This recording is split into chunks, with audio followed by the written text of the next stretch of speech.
ابھی آپ کو براہ راست لیے چلیں گے لاہور مسلم نون کی رہنما عظمیٰ بخاری اس وقت میڈیا سے گفتگو کر رہی ہیں۔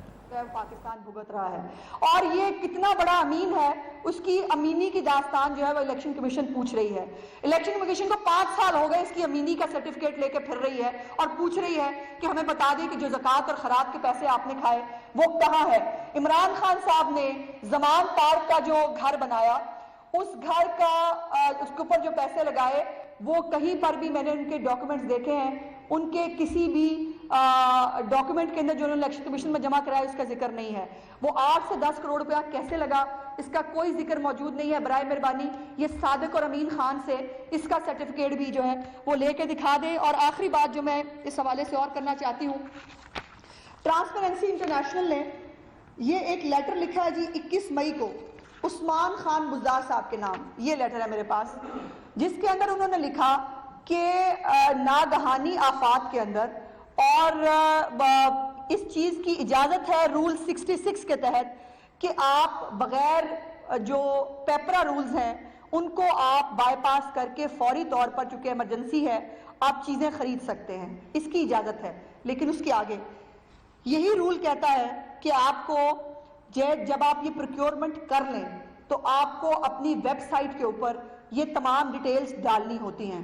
آپ نے کیا خریدا، کہاں سے خریدا، کتنے پیسوں کا خریدا، تاکہ عام آدمی، ہم دیکھ سکیں کہ جو ماسک جس کا آج سپریم کورٹ پوچھ رہی ہے کہ جو ماسک جو ہے وہ تھوک میں چند روپے کے ملتے ہیں وہ آپ نے کتنے کے خریدے، یہ ہمیں پتہ ہونا چاہیے۔ اور میں یہ بات ریکارڈ پر لانا چاہتی ہوں کہ حکومت پنجاب نے اور حکومت پاکستان نے بھی شاید ابھی تک کوئی بھی ڈیٹیلز جو پروکیورمنٹ انہوں نے کرونا کے نام پہ کی ہے، کوئی بھی ڈیٹیل اپنی ویب سائٹس پہ جاری نہیں کی۔ اور یہ بہت بڑی ایک وائلیشن ہے قانون کی کہ آپ کو جو چیزیں آپ نے خریدی ہیں اس کا آڈٹ بھی ہونا چاہیے اور وہ چیزیں سامنے آنی چاہیے، آپ نے کہاں سے کیا لیا۔ اور امداد، جتنی امداد آپ کو کرونا کے نام پہ ملی، وہ ویسے کہیں کوئی کیلکولیٹ کر کے بتا رہا تھا، جتنی امداد کا چرچا ہوا ہے، اور چندہ مزے کی بات یہ ہے چندہ بھی ہم دیں، کرونا سے بھی ہم لڑے، مرے بھی ہم، اور ہسپتالوں میں فیسلٹیز بھی ہمارے لیے نہ ہو، لیکن عمران خان صاحب کچھ نہیں کر سکتے، آپ نے صرف گھبرانا نہیں ہے۔ تو یہ جو ایک وائلیشن ہے، یہ بڑی وائلیشن ہے پروکیورمنٹ رولز کی، حکومت پاکستان، حکومت پنجاب کے قوانین کی۔ اس کو فوری طور پر پیپرا کی ویب سائٹ پہ جاری ہونا چاہیے تاکہ میں اور آپ دیکھ سکیں کہ کہاں سے کیا کچھ جو ہے وہ خریدا گیا۔ اور دوسری آخری بات میں یہ کرتے ہوئے کہنا چاہتی ہوں کہ شہباز شریف عدالت جائیں، ان تمام باتوں کے باوجود ٹارزن بننے والا ہے۔ یہ عجیب قانون ہے جو عمران خان کے لیے اور ہے، شہباز شریف کے لیے اور ہے، اس قانون کو ہم نہیں مانتے۔ اگر وہ ہیلی کاپٹر میں کیس میں پیش نہیں ہو سکتا، اشتہاری ہوتے ہوئے وزیر اعظم ہو سکتا ہے، اور شہباز شریف جو ہے وہ عدالت نہیں جا سکتے، ایسا قانون نہیں مانتے۔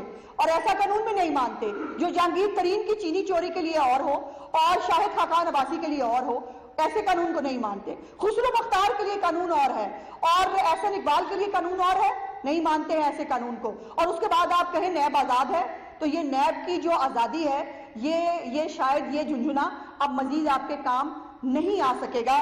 یہ زلفی بخاری حکومت میں آنے سے پہلے ان کے ریکارڈ موجود ہے، کہا گیا کہ زلفی بخاری کوآپریٹ نہیں کر رہے، لیکن ان کا کیس ختم کر دیا گیا۔ فردوس باجی معاون خصوصی بننے سے پہلے ان کے اوپر کیسز تھے، جیسے ہی وہ انصاف لانڈری میں دھلی وہ پاک ہو گئی۔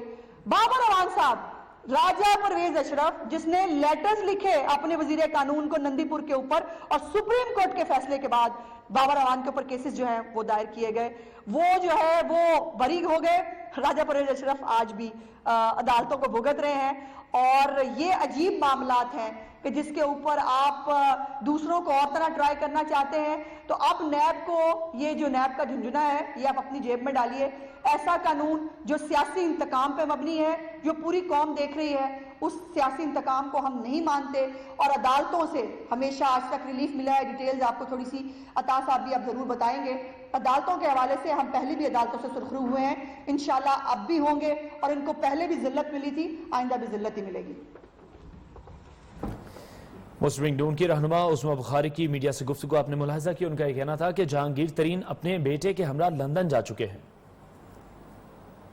نمبر 1 وہ تاریخ کے ترین اور ناکام ترین ثابت ہوئے ہیں، اور اس کا ثبوت یہ ہے کہ جو ہر سال ریلوے کے بجٹ کی ایلوکیشن کی جاتی ہے، اس دفعہ اس میں 50% کٹوتی کی گئی اور ریلوے کا خسارہ اس دفعہ پچھلے سالوں کے مقابلے میں دگنا ہو چکا ہے۔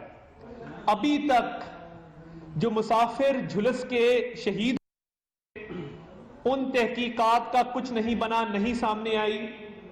ہم آج مطالبہ کرنا چاہتے ہیں کہ وہ تحقیقات پبلک کی جائیں اور بتایا جائے کہ ان مسافروں کے جھلس کر ہلاک ہونے کا ذمہ دار کون ہے۔